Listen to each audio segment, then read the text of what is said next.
10 experimentos escalofriantes que los padres hicieron con sus propios hijos. Prepárense para descubrir historias impactantes y decisiones perturbadoras que algunos científicos y padres tomaron en nombre de la ciencia, la curiosidad o simplemente la obsesión. ¿Qué llevó a estos padres a cruzar límites peligrosos? ¿Qué consecuencias tuvieron sus acciones en pro de la ciencia? Acompáñame mientras desentrañamos estos oscuros secretos y nos adentramos en el lado más sombrío de la crianza. Suscríbanse y no se pierdan este escalofriante viaje. Número 10. El psicólogo que estudió las cosquillas en su hijo, disfrazado de pesadilla. En la peculiar odisea de la ciencia, Clarence Leuba, un psicólogo de los años 30, se lanzó a una misión singular: desentrañar el enigma detrás de la risa provocada por las cosquillas. ¿Es un instinto inherente al nacer o simplemente imitamos esa reacción al verla en otros?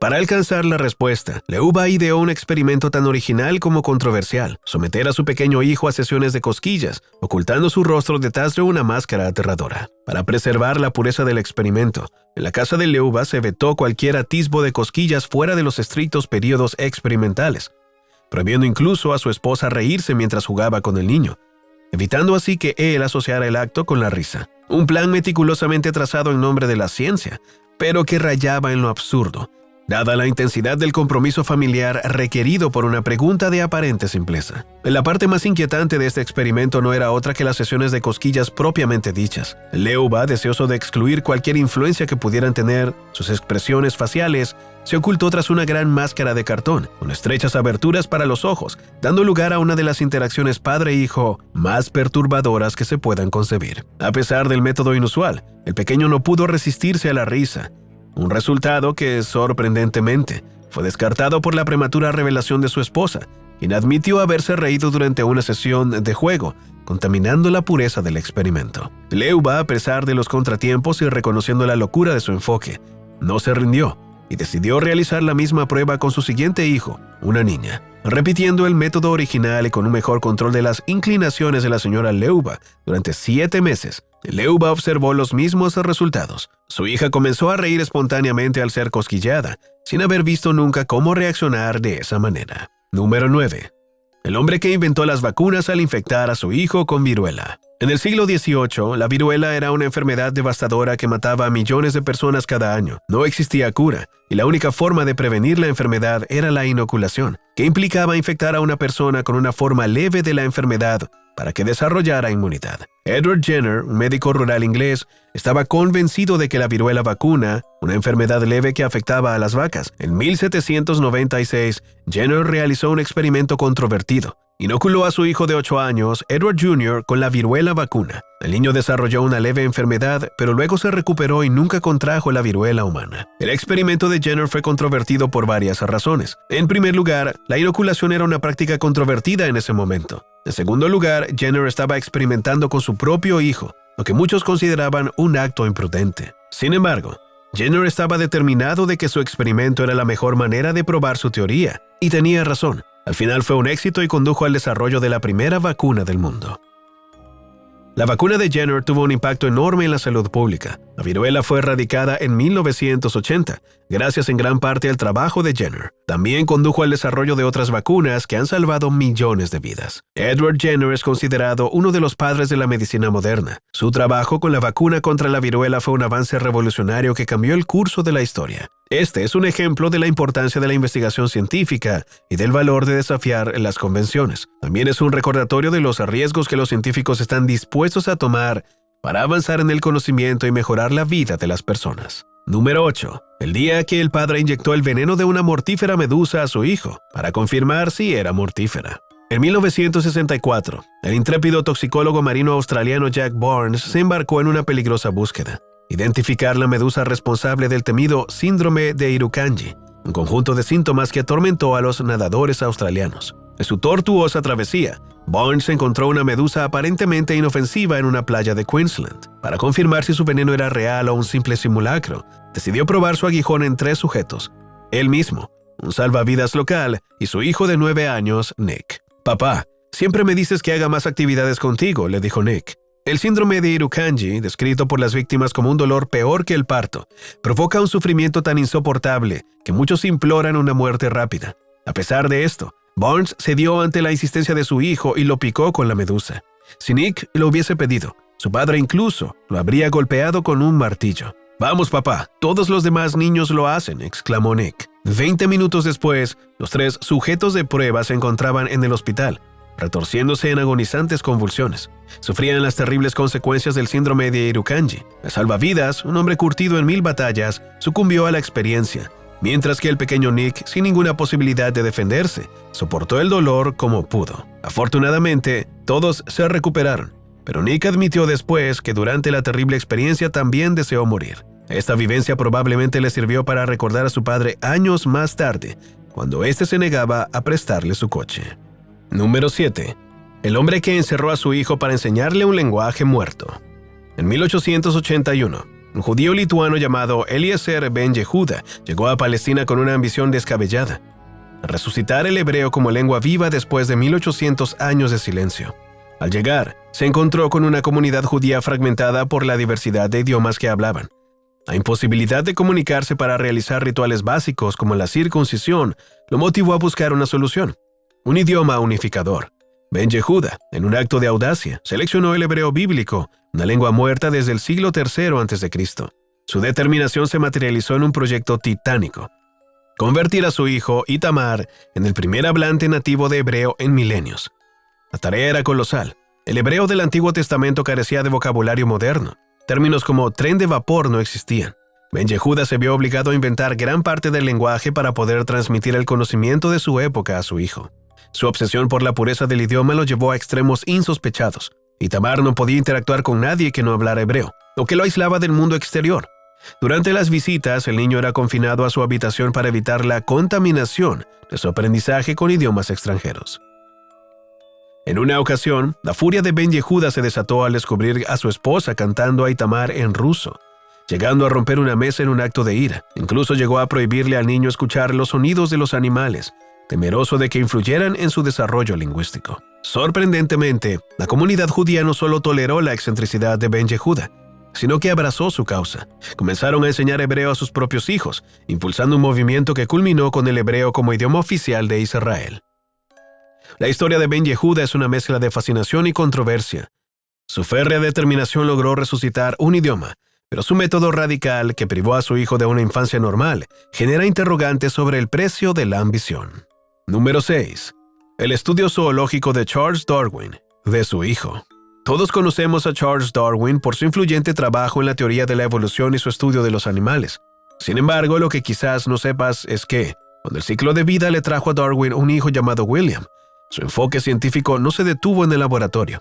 En lugar de desconectar en casa, Darwin crió a su pequeño como si fuera un experimento biológico en sí mismo. Los primeros años de vida de William estuvieron marcados por las meticulosas notas de su padre. Darwin registraba cada detalle del comportamiento del bebé, no con la intención de publicar sus hallazgos, sino como una costumbre arraigada. De hecho, el artículo que finalmente presentó sus observaciones no vio la luz hasta 37 años después, como una reflexión tardía. En sus anotaciones, encontramos perlas como esta. Día 68.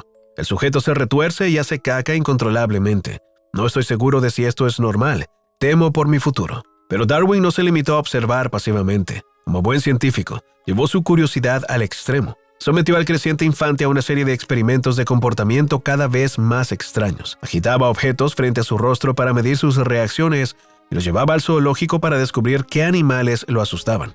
¿Miedos heredados de tiempos antiguos salvajes? Darwin quería saberlo todo. En uno de los experimentos más peculiares, Darwin evaluó la reacción de William ante los senos, posiblemente una prueba de su hombría. Sin embargo, quedó decepcionado al observar que el bebé percibía el pecho de su madre cuando estaba a 3 o 4 pulgadas de distancia, como lo demostraba la protrusión de los labios y la fijación de sus ojos. Pero dudo mucho que esto tuviera alguna conexión con la visión. Ciertamente no había tocado el pecho. Y como si todo esto no fuera lo suficientemente extraño, en las notas de Darwin, William ocasionalmente se menciona simplemente como eso. Quizás, en la moda de la época, los pañales y las enaguas confundían incluso al padre más observador. Número 5. El psicólogo que crió a un chimpancé como hermano de su propio hijo. En la década de 1930, la ciencia buscaba respuestas. La línea entre lo innato y lo aprendido era difusa y un osado psicólogo, Winthrop Kellogg, decidió desafiar las normas con un experimento tan peculiar como controvertido: criar a un chimpancé como hermano de su propio hijo. Gua, la chimpancé, llegó a la vida de Donald, un bebé de apenas 10 meses, para convertirse en su inseparable compañera. Compartían biberón, juegos y hasta ropa, protagonizando una épica batalla de desarrollo en la que la ciencia era el juez. ¿Quién ganaría la carrera de gateo? ¿Quién imitaría mejor las expresiones faciales? ¿Quién aprendería a hablar primero? Kellogg diseñó un sistema de pruebas para comparar las habilidades de Donald y Gwa, poniendo a prueba su destreza, memoria, lenguaje y obediencia. El experimento no solo desafió las fronteras entre especies, sino que también tuvo consecuencias inesperadas. Donald, fascinado por su hermana chimpancé, comenzó a imitar sus comportamientos. Trepaba por los árboles, gruñía y mordía. La casa de los Kellogg se convirtió en un laboratorio de risas, travesuras y a veces incluso peligro. Finalmente, Guano se convirtió en un chimpancé con modales refinados, pero Donald sí experimentó una transformación inesperada. El experimento se vio forzado a terminar cuando las mordidas de Donald se volvieron incontrolables. Más allá de la locura científica, este experimento nos invita a reflexionar sobre la naturaleza humana. ¿Qué nos hace ser quienes somos? ¿Hasta qué punto la educación moldea nuestro comportamiento? La historia de Donald y Gwa, aunque controvertida, nos recuerda que la infancia es una etapa salvaje y maravillosa, donde la naturaleza y la crianza se mezclan en una danza fascinante. Número 4. El experimento que gritaba «Ya no más», el impactante relato de la pequeña Jenny. En un oscuro rincón de Los Ángeles, el destino de Jenny, una niña de 13 años, quedó marcado por una cruel realidad. Encerrada en una habitación desolada y sombría, fue privada de habla y silenciada por la brutalidad de su padre. A medida que su vida transcurría en medio de condiciones inimaginables, su único vínculo con el mundo exterior se reducía a una silla orinal, revistas viejas y una jaula fría para su sueño nocturno. Jenny, un nombre que le brindaron los investigadores con la esperanza de que encontrara su voz, sufrió durante 13 largos años el tormento de la marginación. Su padre la castigaba ferozmente, incluso aullando como un animal si emitía algún sonido. La pequeña solo conoció la alimentación de papillas para bebés y huevos cocidos, mientras su vista se limitaba a unos escasos centímetros de cielo a través de las ventanas selladas. Cuando los psicólogos finalmente pudieron examinar a Jenny, se encontraron con una criatura que caminaba con dificultad, comportándose más como un ser salvaje que como una niña. Su lenguaje se reducía a 20 palabras, principalmente órdenes como «para», «no» o «ya no más». Pero a pesar de su liberación y su traslado al hospital de Los Ángeles, el sufrimiento de Jenny estaba lejos de terminar. Inspirados por la película El pequeño salvaje de Truffaut, varios investigadores se sintieron atraídos por su caso, vislumbrando la oportunidad de explorar los misterios del lenguaje y el cerebro humano. Durante largos meses, Jenny se convirtió en objeto de numerosas pruebas, en su mayoría experimentales y de dudoso valor terapéutico. Los investigadores se disputaban la oportunidad de estudiarla, mientras la doctora Jean Butler se enorgullecía de impulsar su propia fama, llevando a la niña a su hogar y documentando horas y horas de pruebas controvertidas. Número 3. Pawan Sinha, un padre ansioso por estudiar a su bebé. Pawan Sinha, un científico del MIT, no solo esperaba el nacimiento de su hijo con la emoción natural de un padre primerizo, sino con la ávida curiosidad de un investigador. En una clase de preparación para el parto, dejó a todos atónitos, incluida su esposa, al confesar: «Realmente quiero estudiarlo y hacer experimentos con él». Y así lo hizo. Equipó a Darius, su pequeño, con una cámara en la cabeza para registrar cada movimiento de sus ojos. Los defensores de esta práctica argumentan que ofrece una oportunidad única para comprender el desarrollo humano desde una perspectiva interna. Observar a los niños en su propio entorno natural, sin la influencia de un entorno de laboratorio artificial, puede proporcionar información invaluable sobre cómo aprenden, interactúan y perciben el mundo. Sin embargo, no faltan las críticas. Algunos consideran que esta práctica es poco ética y que explota a los niños, utilizándolos como conejillos de indias en aras del conocimiento científico. Señalan la vulnerabilidad de los niños y la dificultad que tienen para dar su consentimiento informado.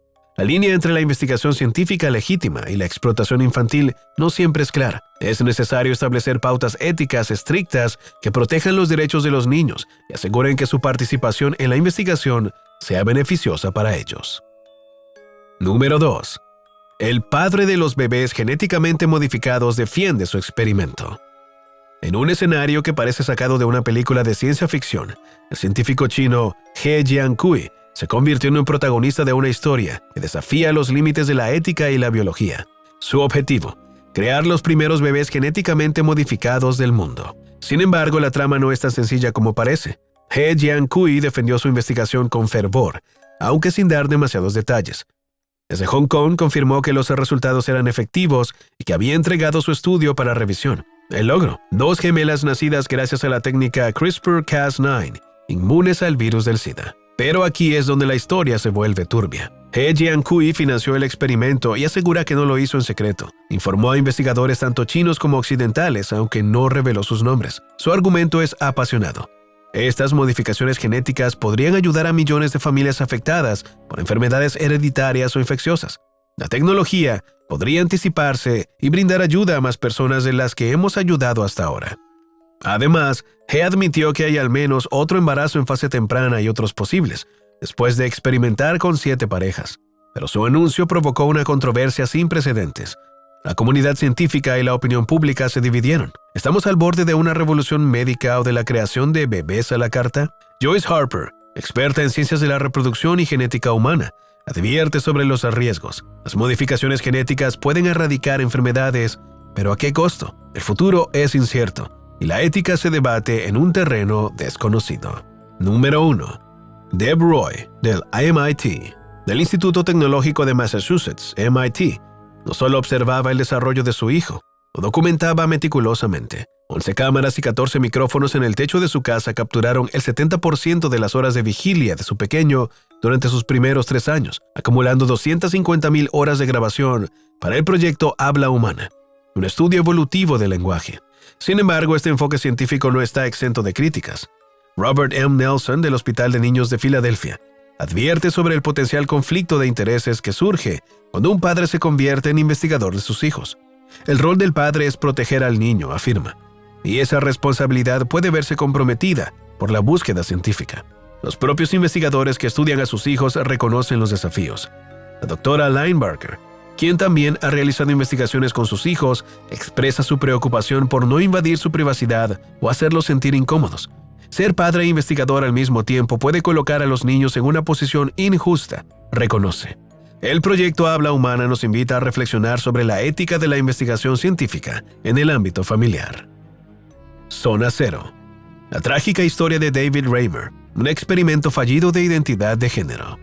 En 1965, la vida de una pareja de jóvenes canadienses, Janet y Ron Reimer, cambiaría para siempre con el nacimiento de sus gemelos, Bruce y Brian. La alegría inicial se vio empañada por un desafortunado error médico durante la circuncisión de Bruce, que le dejó con graves daños en sus genitales. Presionados por un sexólogo de la época, los Reimer tomaron una decisión radical: criar a Bruce como una niña, a la que llamaron Brenda.